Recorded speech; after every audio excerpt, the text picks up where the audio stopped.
back to your president. We watch him closely here in Australia, President Biden and Kamala Harris.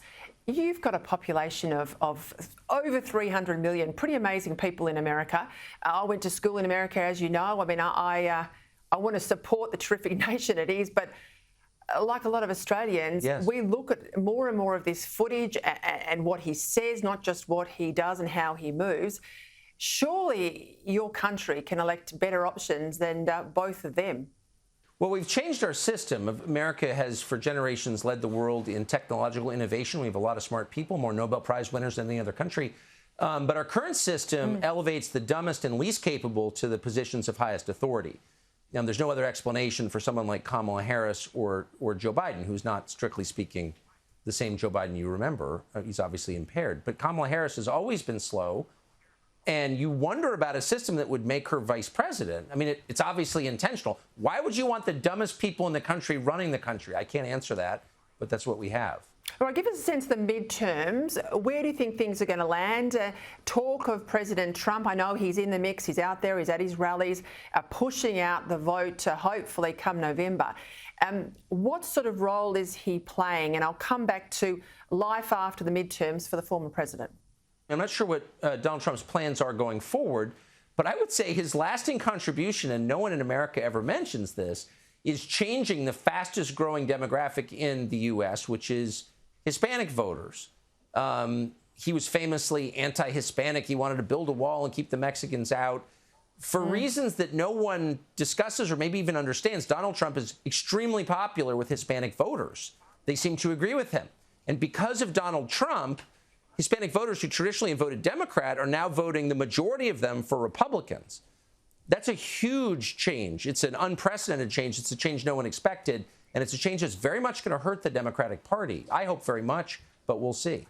It's the same phenomenon we had in Australia when Conservative leaders in Australia, Prime Ministers, went tough on illegal migration. The greatest block of support in the electorate was recently arrived migrants who came the right way. So I'm not surprised by that movement you're seeing there in the South. Yeah, amazing. Absolutely. Absolutely. Two prime ministers are there as proof with landslide wins. Just before we go, we saw all the stuff play out with Hunter Biden. We saw that the silence outside of Fox News in the media in the US. Is Biden really going to go around again at the next election? Well, I mean, it's worked pretty well for the Democratic Party. I mean, Joe Biden is senile, and the downside is he's not capable of organizing your daughter's birthday party, much less running a government. But the upside is he seems very non-threatening. Voters are not afraid of Joe Biden. And, of course, he's merely a proxy for the people who are actually running the U.S. government, the faceless, diabolical figures who are driving us into the abyss. So they've benefited greatly from having a senile president, and the more I think about it, the more I imagine, why wouldn't they run him again? They're not going to run Kamala Harris. Nobody likes Kamala Harris. I don't think Mr. Harris likes Kamala Harris. So why not Joe Biden? Hey, just before we go, give us some hope in the West. You know, you watch conservative programs like mine and like yours, and it's hard not to feel like we're just managing our inevitable decline. Give us some hope, Tucker Carlson. Well, here's the hope. I notice this all the time.